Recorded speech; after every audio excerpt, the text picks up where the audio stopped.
अब आ जाओ। हाँ, कल हमने मिंटो टू के बारे में पढ़ा था, जो 1905 से लेकर 1910 तक गवर्नर होता है।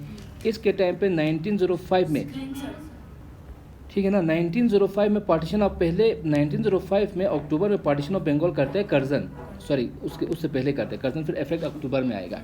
फिर मिंटो आएगा 1905 से 10 के बीच में। उसके टाइम पे 1905, 1906 और 1907 का सूरत सेशन, ये सेशन होता है, ये बनारस में, ये कलकत्ता में, ये सूरत में। और इस सेशन में सूरत स्प्लिट हो जाता है, यहाँ तक हमने पढ़ा था। सूरत स्प्लिट में मॉडरेट फिर एक्सट्रीमिस्ट कांग्रेस छोड़ के चले जाएंगे। क्लियर है ये पॉइंट। उसी टाइम पे 1909 में एक इंडियन काउंसिल एक्ट आएगा। क्या आएगा? Indian council act 1909। इसको दूसरा कहते हैं मॉडले मिंटो रिफॉर्म भी बोलते हैं इसको, मॉडले मिंटो रिफॉर्म।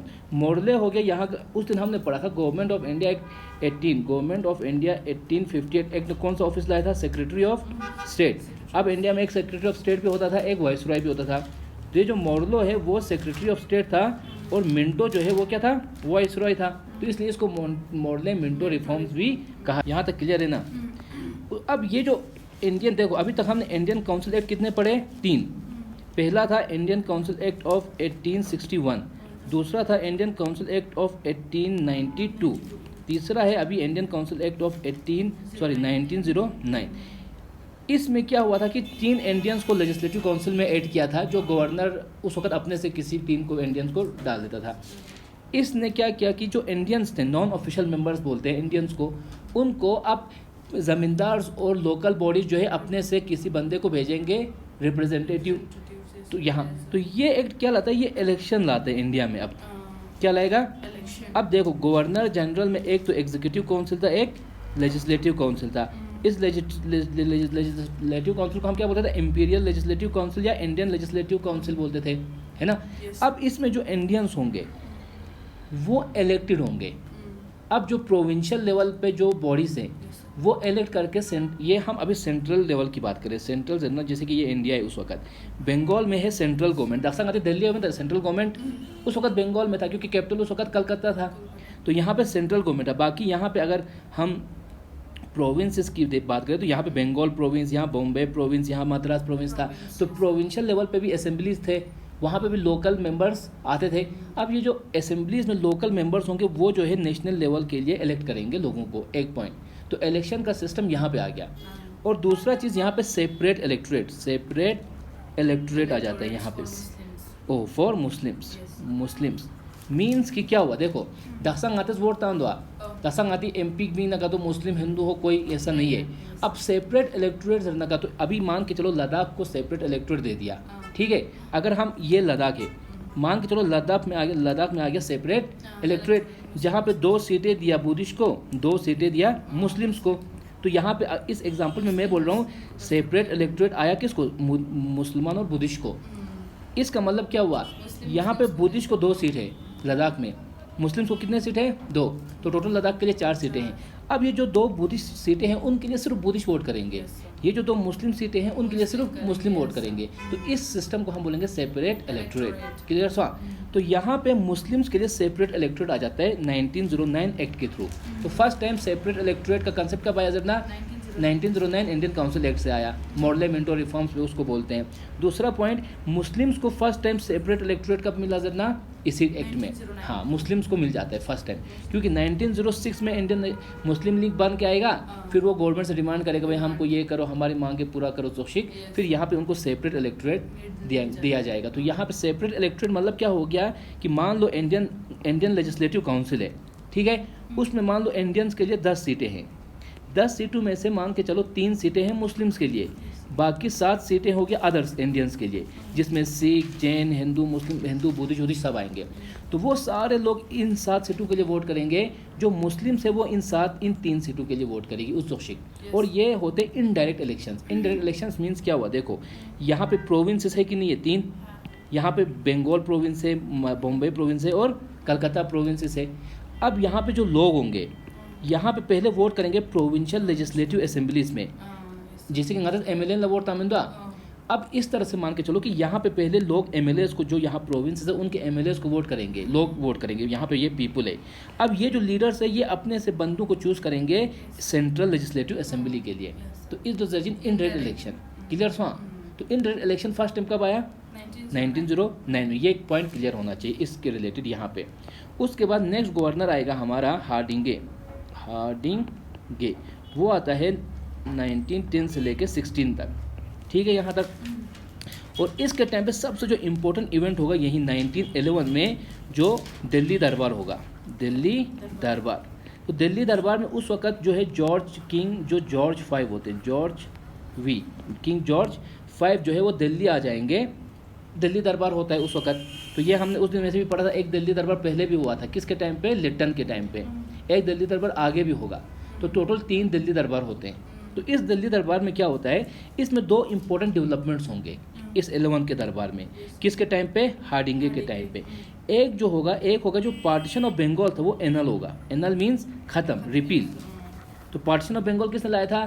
कर्जन ने 1905 में लाया था।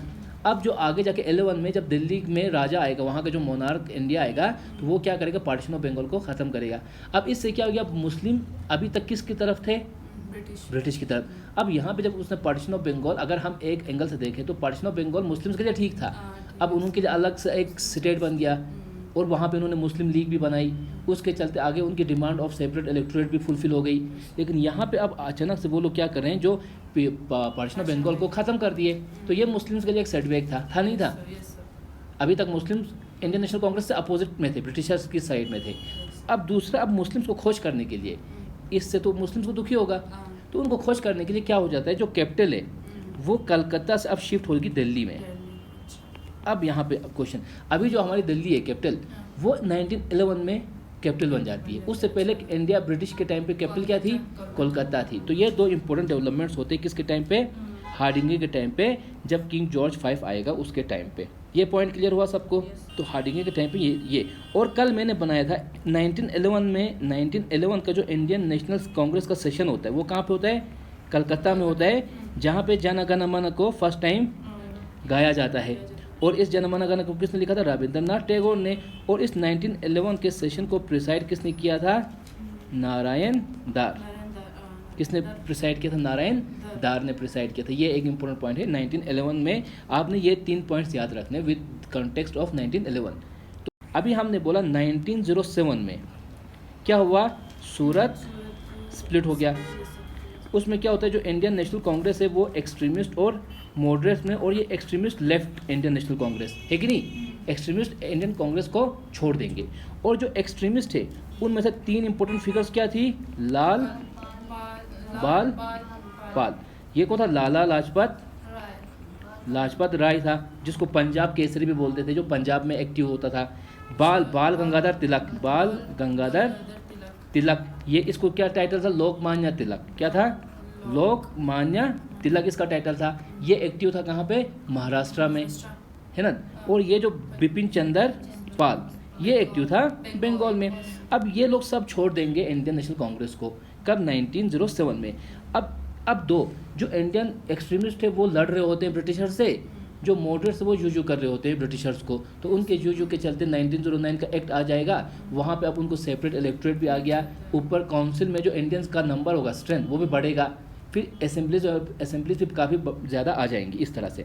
अब यहाँ पे आगे जाके क्या होगा, काफ़ी सालों के बाद 1915 में अब ये जो एक्सट्रीमिस्ट और मॉडरेट्स होंगे वो अब एक दूसरे के साथ फिर से मिलना चाहेंगे। क्लियर है यहाँ तक? अब उनको लगा यार हम अलग अलग होकर तो कुछ उखाड़ नहीं पा रहे हैं, तो बेहतर है जो भी हमारे डिफरेंसेस है वो अपनी जगह, लेकिन हम मिल के काम करेंगे तो हम ब्रिटिशर्स को भगा पाएंगे। ऐसे तो हम लोगों से कुछ नहीं होने वाला है। इट्स तौशीक। फिर हमारा नेक्स्ट गवर्नर आएगा CHELMS चेम्सफोर्ड, जो 1916 से लेकर 1922 तक गवर्नर होगा, 21 या 22 तक गवर्नर होगा, ठीक है। इसके टाइम पे अब यहाँ पे बहुत सारे इवेंट्स हम देखेंगे। बहुत ये जो टाइम पीरियड है ना वो बहुत इंपॉर्टेंट है। अब यहाँ पे बहुत सारे इवेंट्स हम देखेंगे, अच्छे से सुनो। सबसे पहला 1916 में इंडियन नेशनल कांग्रेस होगा, सेशन होगा, फिर से होगा कि नहीं होगा? हर दिसंबर में एक सेशन होता था। तो ये जो 1916 का सेशन है वो बहुत इंपॉर्टेंट है 2 लिहाज से। एक तो यहाँ पे देखो, एक इसलिए इम्पोर्टेंट है, इस सेशन में जो मॉडरेट्स थे और जो एक्सट्रीमिस्ट थे वो वापस से एक साथ मिल जाएंगे। ये एक अच्छी बात हुई इंडिया के लिए, हुई कि नहीं हुई? अब आगे जाके हमने पहले पढ़ा 11 में पार्टीशन ऑफ बंगाल को एनल किया, ख़त्म कर दिया। उसके चलते मुस्लिम जो है अब बहुत दुखी थे, किससे? ब्रिटिशर्स से। अब यहाँ जब 16 में हम पहुँचेंगे तो मुस्लिम्स भी अब कांग्रेस के साथ मिलने लग जाएंगे। अब वो कांग्रेस तो हमेशा से बोलते आया है कि भाई तुम लोग हमारे साथ मिल के काम करो, तब हम इन अंग्रेज़ों को भगा देंगे, इस तो शिया। लेकिन अब ब्रिटिशर्स, अब जो मुस्लिम लीग है वो इंडिया के साथ, इंडियन नेशनल कांग्रेस के साथ मिलने को रेडी हो जाती है। तो यहाँ पे एक इम्पोर्टेंट डेवलपमेंट हो गई कि मॉडरेट और एक्सट्रीमिस्ट एक साथ आ गए। जो तिलक थे, जो इम्पोर्टेंट लीडर थे, वो आ जाते हैं कांग्रेस में वापस। दूसरा जो इम्पोर्टेंट इवेंट होता है वो होता है जो इंडियन नेशनल कांग्रेस प्लस मुस्लिम लीग, ये भी यहाँ पे एक साथ आ जाते हैं। किस सेशन में? 1916। इसको बोलते हैं लखनऊ सेशन। लखनऊ, इस सेशन ये कहाँ पे हुआ था? लखनऊ सेशन में। यहाँ पे क्लियर है ये पॉइंट? तो लखनऊ सेशन में क्या होता है? मॉडरेट और एक्सट्रीमिस्ट भी एक साथ मिल जाएंगे, दूसरी साइड से इंडियन नेशनल कांग्रेस और मुस्लिम लीग भी एक साथ आ जाते हैं। और फिर यहाँ पे वो लोग एक डील साइन करते हैं, मतलब इंडियन नेशनल कांग्रेस और मुस्लिम लीग एक डील साइन करेंगे, भाई तुम हमारे साथ इंडिया की आज़ादी के लिए लड़ो, हम तुम्हारी जो छोटी मोटी डिमांडें हैं हम पूरी करेंगे, पहले हम आज़ाद तो हो जाए इन लोगों से, फिर हमारी जो डिफरेंसेस है हम वो सुलझा देंगे चौकशीत। तो यहाँ पे इंडियन नेशनल कांग्रेस की तरफ से तिलक होगा और यहाँ पे मोहम्मद अली जिन्ना होगा। तो ये दोनों एक पैक्ट साइन करेंगे, इसको बोलते हैं लखनऊ पैक्ट। लखनऊ पैक्ट 1916। तो लखनऊ पैक्ट किसके बीच में हुआ? इंडियन नेशनल कांग्रेस और मुस्लिम लीग के बीच में। इंडियन नेशनल कांग्रेस की तरफ से कौन था लीड कर रहा? तिलक, और यहाँ से जिन्ना। देखो अब हो क्या रहा है, अभी तक मैंने बोला नेशनल कांग्रेस में मेजोरिटी किन की थी? मॉडरेट्स की थी। अब यहाँ पे जब एक्सट्रीमिस्ट आ गए तो अब उनको मतलब में ना खेरा था काफ़ी गैप नहीं हो जाशिक छो पोशिक ताचिन दे यारस वो साजू जरेंची इज्जत चित्तो शितां सुख पाया तरीका। तो यहाँ पे तिलक को साइन करवाया और जिन्ना और तिलक यहाँ पे लखनऊ पैक्ट साइन करेंगे, जहाँ पे मुस्लिम लीग और इंडियन नेशनल कांग्रेस एग्री होंगे और इसी सेशन में ये दोनों आएंगे। और इस सेशन का जो प्रेसिडेंट होता है वो होता है AC मजुमदार। कौन होता है? AC मजुमदार इस सेशन का प्रेसिडेंट होता है। तो जो भी इंपॉर्टेंट सेशंस होते हैं ना, उनका हमें प्रेसिडेंट का पता होना चाहिए। For example first, second, third, fourth session important थे क्योंकि उसमें फर्स्ट इंपॉर्टेंट हुआ, सेकंड में फर्स्ट पारसी प्रेसिडेंट होता है, थर्ड में फर्स्ट मुस्लिम प्रेसिडेंट, फोर्थ में फर्स्ट यूरोपियन प्रेसिडेंट होता है। फिर 1896 का हमने पढ़ा है कि नहीं? अभी तक हमने कितने सेशंस पढ़े? 1885 का पढ़ा क्योंकि वो इंपॉर्टेंट था। 1886 का पढ़ा क्योंकि उसमें दादा भाई नौरोजी फर्स्ट पारसी होते हैं। फिर 1887 में पढ़ा क्योंकि उसमें बदरुद्दीन तैयबजी फर्स्ट मुस्लिम होते हैं। 1888 पढ़ा उसमें क्योंकि जॉर्ज यूले फर्स्ट यूरोपियन होते हैं। फिर आगे जाके हमने पढ़ा 1896 का सेशन MA सयानी, क्योंकि वहाँ पे नेशनल सॉन्ग का जनगण ये क्या वंदे मातरम गाया गया था ये। फिर आगे जाके हमने 1905 का सेशन पढ़ा पार्टीशन ऑफ बंगाल के लिए। उसके साथ 1906 का इम्पोर्टेंट था पार्टीशन ऑफ बंगाल और स्वराज, वहाँ पे स्वराज मूवमेंट स्टार्ट हुआ, Swaraj as a goal of Indian National Congress जो है स्टार्ट हो गया। फिर उसके बाद 1907 का हमने ये तो बनारस में हुआ था, ये कलकत्ता में, और ये सूरत सेशन इसलिए इंपॉर्टेंट है क्योंकि वहाँ पे स्प्लिट हुआ था। इसके बाद जो इंपॉर्टेंट सेशन आएगा वो आएगा 1911 का सेशन, क्योंकि वहाँ पे जन गण मन को गाया गया था, ये भी हमने पढ़ा। उसके बाद जो 1916 लखनऊ सेशन, जहाँ पे लखनऊ पैक्ट भी साइन किया गया, हिंदू मुसलमान भी आ गए एक साथ, और ये सब चीज़ें। तो और एक पॉइंट यहाँ पे याद रखना, उस दिन मैंने कहा था अब यहाँ पे हिंदू मुस्लिम एक साथ आ रहे हैं कि नहीं आ रहे? मुसलमान और इंडियन नेशनल कांग्रेस एक साथ आ रहे हैं, और यहाँ पे मुस्लिम फैक्शन को जो लीड कौन कर रहा है? जिन्ना लीड कर रहा है। इसीलिए इसी सेशन में सरोजनी नायडू ने जिन्ना को कौन सा टाइटल दिया था? Ambassador of Hindu Muslim unity, क्योंकि यहाँ पे वो लोग यूनाइट हो रहे थे। तो इसलिए अब क्लियर है द पॉइंट उन। तो सरोजनी नायडू ने किसको टाइटल दिया? जिन्ना को ambassador of Hindu Muslim unity यहाँ पे दिया था। तो ये क्लियर है पॉइंट, यहाँ पे 1916 हो जाता है। फिर उसके बाद नेक्स्ट सेशन होगा 1917, और अब ये 1916 में और प्रोटेस्ट। यहाँ पे और एक पॉइंट याद रखो, अब दूसरा पॉइंट यहाँ पे आ जाओ, ये सेशन के रिलेटेड हो गया कि नहीं हुआ? दूसरा पॉइंट 1916 में होगा होम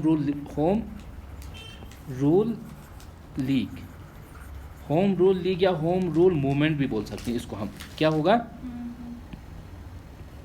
क्लियर है द पॉइंट उन। एक तो सेशन का हमने लखनऊ का देख लिया। दूसरा 1960 में इंपॉर्टेंट जो इवेंट हो रही होती है वो होती है होम रूल मूवमेंट। देशांगत स्वदेशी एंड बाइकआउट मूवमेंट सिलसा पार्टीशन के बाद आया था। अब यहाँ पे होम रूल मूवमेंट आएगा, पहला पॉइंट। वो कब आएगा जनना? 1916 में। इसको लाते कौन है? जब दो पर्सनैलिटीज़ यहाँ पे आपको याद रखना है, एक तो है बाल गंगाधर तिलक और दूसरा होता है एनी बेसंत। यहाँ पे जो है एनी बेसंत बहुत एक्टिव हो गई है, कब? 1916 में।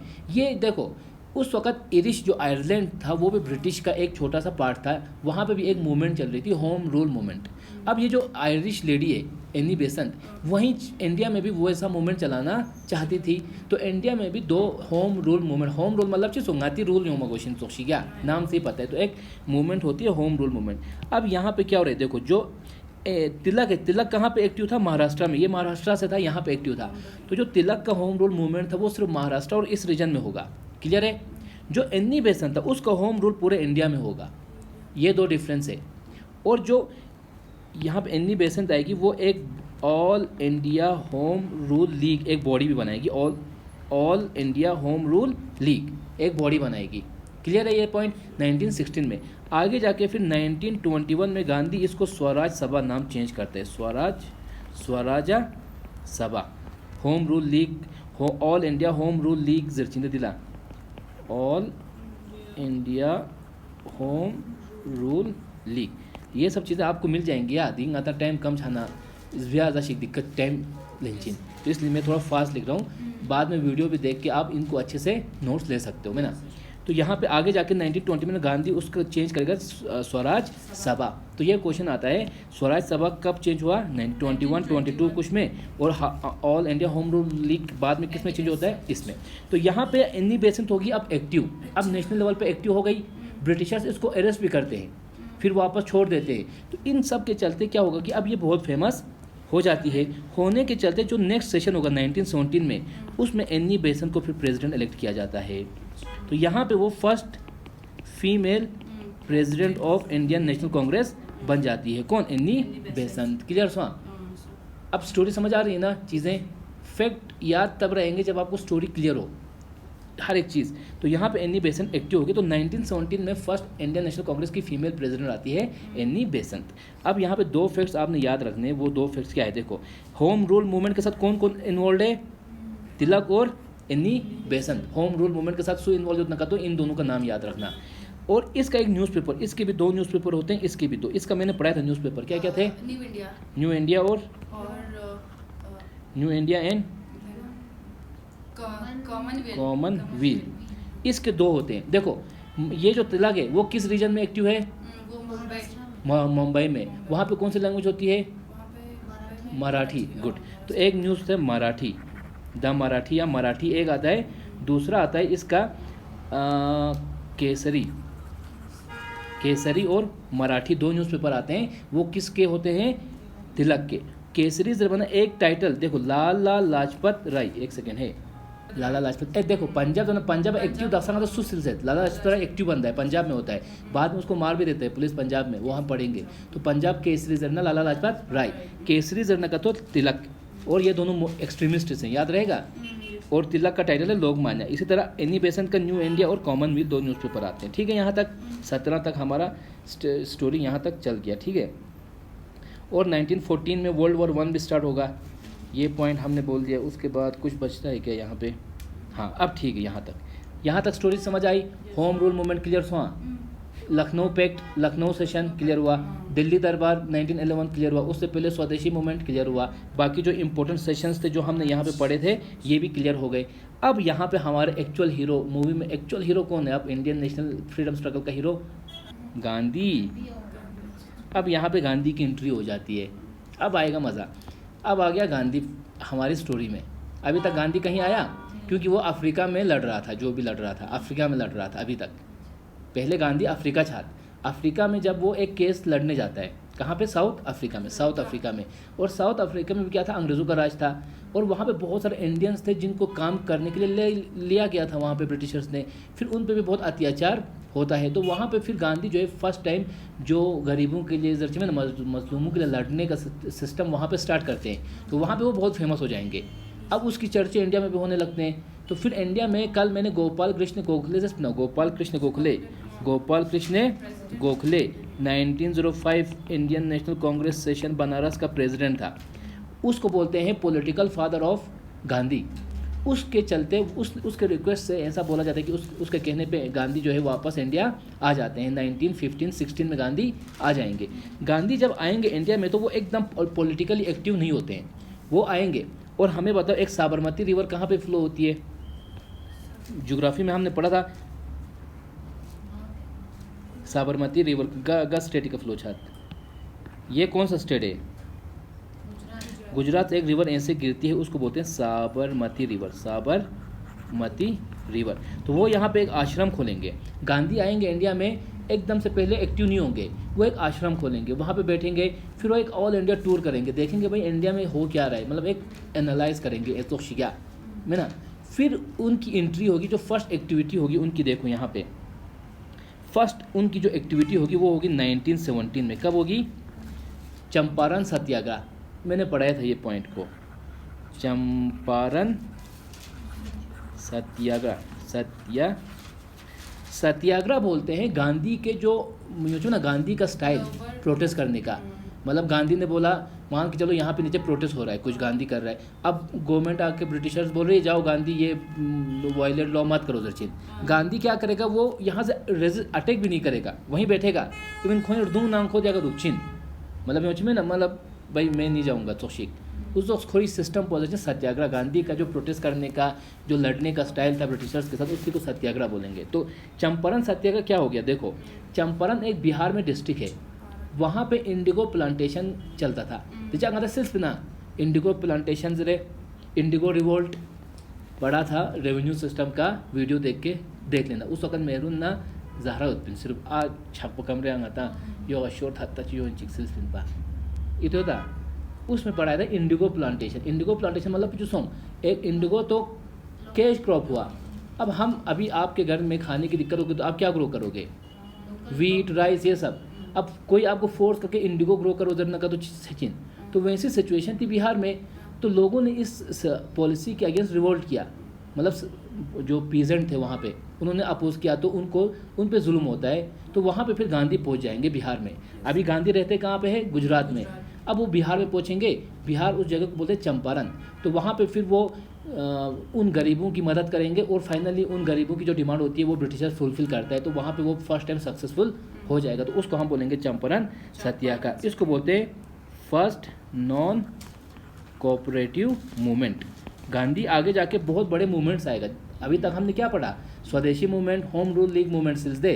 अब आगे जाके 3 मूवमेंट आएंगे। एक आएगा नॉन कोऑपरेटिव मूवमेंट, एक आएगा सिविल डिसओबीडियंस मूवमेंट, एक आएगा क्विट इंडिया मूवमेंट। तो वो सब चीज़ें आगे जाकर लार्ज स्केल में होगा। अभी यहाँ पे फर्स्ट इसको चंपारण जो सत्याग्रह होता है उसको बोलेंगे ये चीज़। फर्स्ट एंट्री क्लियर हुआ गांधी का। सेकंड क्या होता है? देखो यहाँ पे ये गुजरात रीजन है कि नहीं है? गुजरात में एक अहमदाबाद में एक यहाँ पे खीदा एक जगह है गुजरात में। अहमदाबाद में क्या होता है कि मिल फैक्ट्री में कुछ वर्कर्स होते हैं, उनकी सैलरी कम की जाती है। तो वर्कर्स प्रोटेस्ट करेंगे, मालिक मानते नहीं है, तो फिर वर्कर लोग गांधी के पास मदद के लिए आएंगे। फिर गांधी वहाँ पे क्या करेगा? भूख हड़ताल में बैठेगा उनकी मदद के लिए। और फाइनली गांधी के इंटरवेंशन के बाद जो वहाँ के मालिक होते हैं वो लोग वर्कर्स की डिमांड्स को फुलफिल करेंगे। तो वो उसको हम बोलेंगे, ये 1818 में होता है। कब होता है? अहमदाबाद मिल स्ट्राइक, मिल रचिन फैक्ट्रिया, अहमदाबाद मिल स्ट्राइक, या इसको अहमदाबाद सत्याग्रह भी बोलेंगे, अहमदाबाद सत्याग्रह। तो इसको बोलते हैं first hunger strike. First Gandhi का फर्स्ट हंगर स्ट्राइक कौन सा था जरना? अहमदाबाद मिल स्ट्राइक या अहमदाबाद सत्याग्रह। क्लियर हुआ?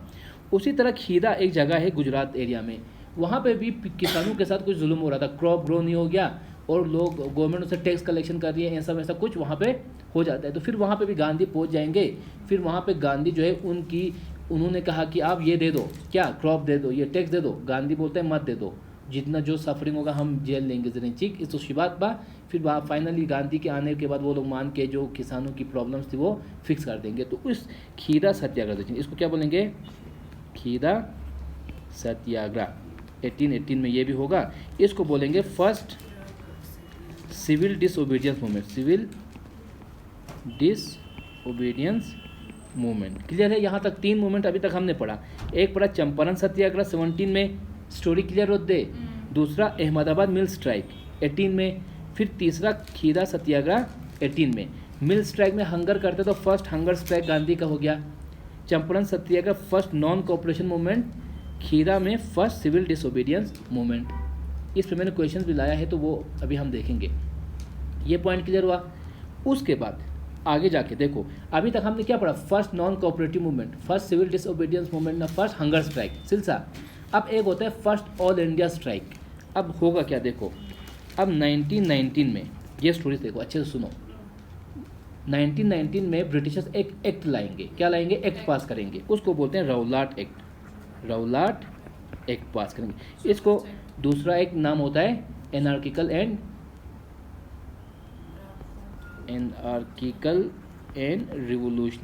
रिवोल्यूशनरी क्राइम्स एक्ट 1919 में। देखो एक्ट राउलाट एक्ट या एनार्किकल रिवोल्यूशनरी क्राइम्स एक्ट। देखो अभी हमने बोला एक्सट्रीमिस्ट आए थे कि नहीं थे, इमर्ज हो रहे थे, वो क्राइम कर उनको रिवोल्यूशनरी दर्ज में ना, जो एक्सट्रीमिज्म मतलब एक्सट्रीम स्टेप्स लेके आज़ादी दिलाना चाहते हैं उनको रिवोल्यूशनरी बोलेंगे।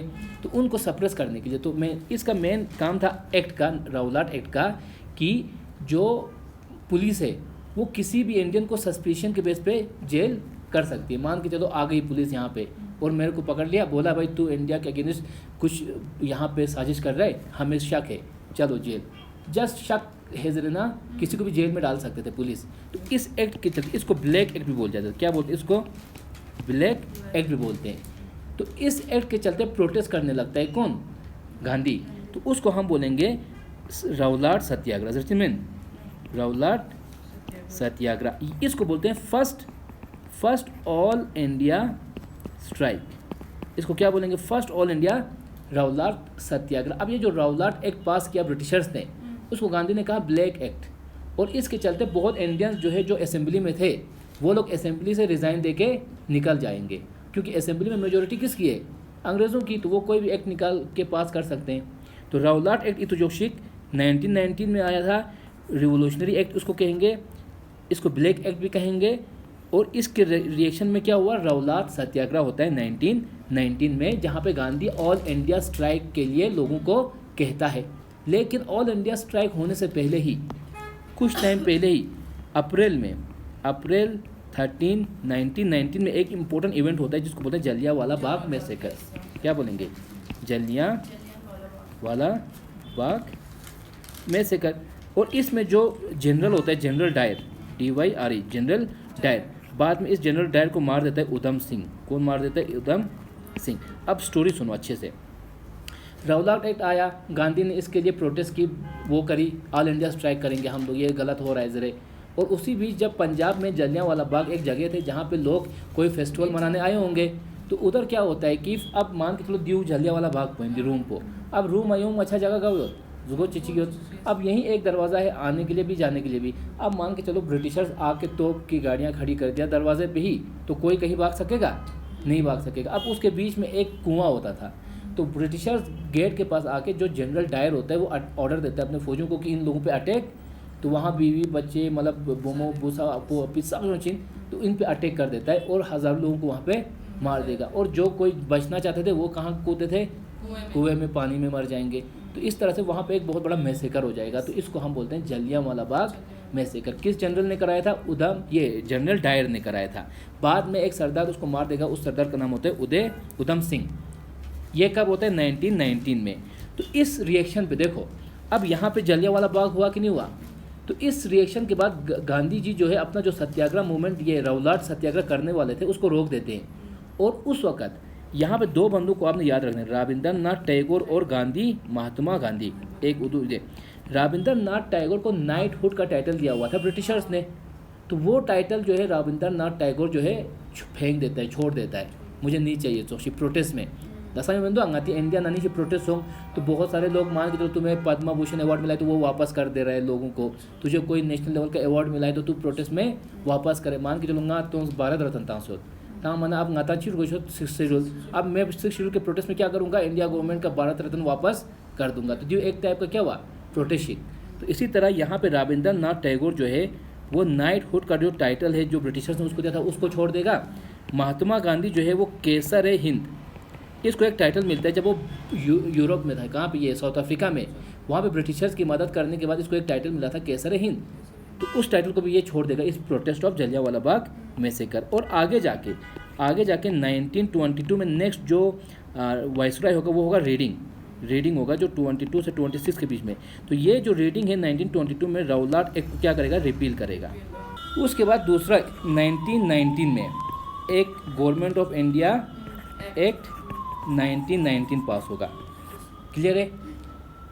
अब ये गवर्नमेंट ऑफ इंडिया एक्ट 1919, इसको दूसरा नाम मिलता है Montagu CHELMS Chelmsford reform. Montagu जो है ये सेक्रेटरी ऑफ स्टेट होता है, चेल्म्स फोर्ड क्या होता है, ये वाइसरॉय होता है। तो इसके नाम पे इस एक्ट को क्या बोलेंगे, जैसे कि मॉर्ले मिंटो रिफॉर्म्स है 1919 एक्ट को, मॉर्ले जो है सेक्रेटरी ऑफ स्टेट था, मिंटो क्या था, वाइसरॉय, तो मॉर्ले मिंटो रिफॉर्म्स होते। अब यहाँ पे इस एक्ट को क्या बोलेंगे, मॉन्टेगो चेल्म्सफोर्ड रिफॉर्म। मॉन्टेगो होता है वो सेक्रेटरी ऑफ स्टेट, चेल्म्सफोर्ड हो गया वाइसरॉय। अब इस एक्ट के चलते आपने 2-3 पॉइंट याद रखने, क्लियर पॉइंट। पहला पॉइंट देखो, हमारे पास गवर्नर जनरल का काउंसिल है कि नहीं है, उसमें एक एग्जीक्यूटिव काउंसिल है, एक लेजिस्लेटिव काउंसिल। इस लेजिस्लेटिव काउंसिल को आप इंडियन लेजिस्लेटिव काउंसिल भी बोलते हैं। यहाँ तक क्लियर है, अभी तक यहाँ पे था। और लास्ट टाइम हमने देखा इस लेजिस्लेटिव काउंसिल में क्या इलेक्शन आ गए, जहाँ पे मुस्लिम को सेपरेट इलेक्टोरेट दिया था। यहाँ तक एग्जीक्यूटिव काउंसिल में कुछ हुआ था क्या, अभी तक एग्जीक्यूटिव काउंसिल में हमने इंडियंस का एंट्री देखा क्या, नहीं देखा। तो यहाँ पे ये जो 1919 एक्ट आएगा, गवर्नमेंट ऑफ इंडिया 19, ये जो एग्जीक्यूटिव काउंसिल है उसमें आउट ऑफ 6 में से एक जो है वो कौन होगा, इंडियन होगा। जैसे और जो फर्स्ट इंडियन जो इस एग्जीक्यूटिव काउंसिल का मेंबर बनता है वो होता है सत्येंद्र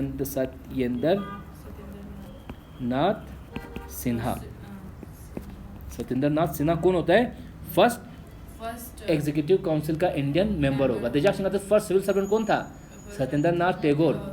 यहाँ पे सत्येंद्र नाथ सिन्हा में आप 3 सिन्हा को याद रखना। एक तो सत्येंद्र नाथ सिन्हा यही वाला बंदा हुआ ना, एक था उस दिन हमने पढ़ा था फर्स्ट प्रेसिडेंट, टेम्पररी प्रेसिडेंट कौन होता है इंडियन कॉन्स्टिट्यूशन असेंबली का, सच्चिदानंद सिन्हा है ना, सच्चिदानंद सिन्हा। और एक सिन्हा होता है जो फर्स्ट गवर्नर, इंडियन गवर्नर होता है बिहार का। इसी ब्रिटिश टाइम पे जो बिहार के एक गवर्नर बन जाते हैं इंडियन, तो उसका भी नाम सिन्हा होता है, SB सिन्हा की SP सिन्हा ऐसा कुछ। तो ये सत्येंद्र नाथ सिन्हा हो गया फर्स्ट एग्जीक्यूटिव मेंबर। ये एक पॉइंट इस एक्ट के चलते। दूसरा पॉइंट क्या याद रखना है, जो लेजिस्लेटिव काउंसिल थी, अभी तक यहाँ पे एक ही हाउस था, अब यहाँ पे 2 हाउस आएंगे, एक अपर हाउस और एक लोअर हाउस। लोअर हाउस को वहीं इंडियन लेजिस्लेटिव असेंबली बोलेंगे, अपर हाउस को काउंसिल ऑफ लोकसभा राज्यसभा में था। तो ये जो डबल हाउस का कंसेप्ट है वो यहाँ पे आते हैं, 1919 एक्ट में आएगा। ये एक पॉइंट क्लियर है, ये 2 इंपॉर्टेंट पॉइंट थे। और तीसरा इंपॉर्टेंट पॉइंट है डायआर्की कब आया था जरना का, तो 1919 एक्ट में आया। डायआर्की मतलब कुछ सोचता फक्त तुझे मतेस देजा पॉलिटिक्स इतना सब्जेक्ट्स थे, state subject, union subject, concurrent list जैसे ना। तो आधा पावर स्टेट को है यूनियन लिस्ट, सेंटर ले उत्खनला यूनियन लिस्ट, स्टेट ले उत्खनला स्टेट लिस्ट, निस्का उत्खनला है ना। अब देखो हो क्या रहा है, देखो जो सब्जेक्ट्स थे, अब यूनियन लेवल पे जो गवर्नमेंट है उनको तो यूनियन सब्जेक्ट चले गए। अब स्टेट जो सब्जेक्ट है इसको बोलेंगे ऐसे सब्जेक्ट। अब स्टेट लेवल पे क्या है, देखो खिंता स्टोरी ऐसे देखो, ये जो स्टेट्स है, यहाँ पे एक पंजाब है, यहाँ पे ये है, ये 3 स्टेट है ज़राया। अब इन स्टेट में जो है लेजिस्लेटिव असेंबली है, और मैंने बोला यहाँ पे इंडियंस अब आ जाते हैं मेजोरिटी में। लेजिस्लेटिव काउंसिल जो स्टेट लेवल पे है ना, उन असेंबलीज में इंडियंस होते हैं। अब वहाँ पे जो एग्जीक्यूटिव होगा, एग्जीक्यूटिव में 2 पार्ट होते हैं, एक होते हैं सिर्फ अंग्रेज़ इंग्लिश एग्जीक्यूटिव जनाया जिसमें इंग्लिश मेंबर होंगे, एक होंगे जो लोकल मेंबर्स इंडियन एग्जीक्यूटिव वाले होंगे जो इसी लेजिस्लेटिव काउंसिल के मेंबर्स होंगे। क्लियर सो आदि पॉइंट को। अब जो सब्जेक्ट्स था, अब आधे यूनियन को मिलेगा, आधा स्टेट को मिलेगा।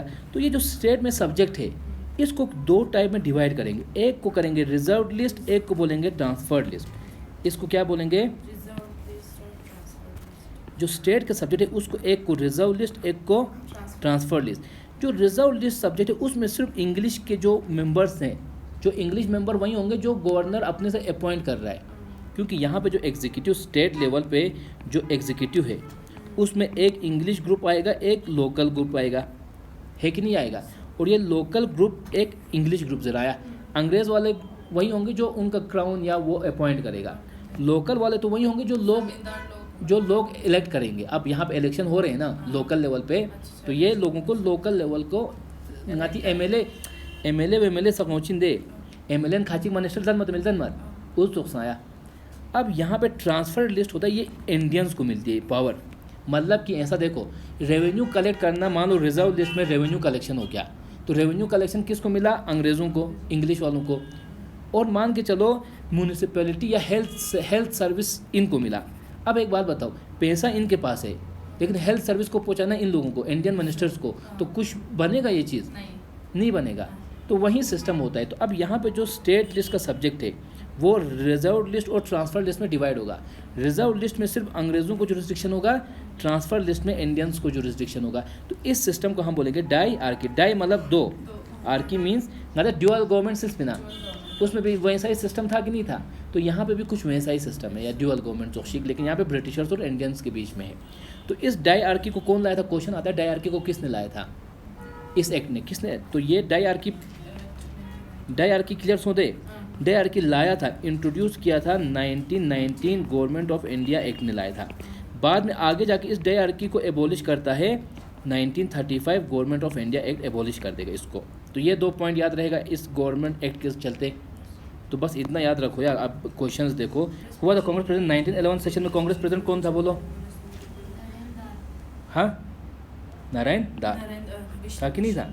ये जो मोतीलाल नेहरू है, देखो 1913 में जवाहरलाल, ये 1913 में कौन, ये 1914 में हुआ ना, 1919 में, सॉरी यार, 1919 में जलियांवाला बाग मैसेकर हुआ।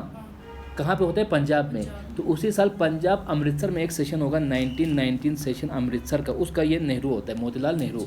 दादा भाई नौरोजी किस किस का था? 1886, 93 और 1906, इन 3 में ये कलकत्ता में था और इसके बारे में हमने पढ़ा भी था। जॉर्ज यूले 1888 में इलाहाबाद सेशन में था। जॉर्ज यूले फर्स्ट यूरोपियन था, ये फर्स्ट पारसी था। और यहाँ पे हमारा जन गण मन भी यहीं पे हुआ था ये question. Second Indian National Congress session was presided by Dadabhai Naoroji. Very good. The word Swaraj was first used by Dadabhai Naoroji in Congress session किस 1906 कोलकाता। कितना आसानी से बोल रहे हो देखो। What was the primary aim of Indian National Congress during first 2 decade. Early stage में जो कांग्रेस था उसका प्राइमरी गोल क्या था? सीक कंप्लीट इंडिपेंडेंस ऑफ पिना, माना युद्ध में पिन, उनका तो बाद में भी नहीं होता है। Focus on moderate reforms and increase Indian participation in governance था, यही था मेन, क्योंकि सोशलिस्ट गवर्नमेंट अभी है ही नहीं। सपोर्ट ब्रिटिश वॉर एफर्ट वो तो बाद में की बात है। तो मेन यही क्वेश्चन, यही आंसर आता है। First of Indian was held in Bombay में। Very good. इसी तरह the moderate and extremists in Congress were United.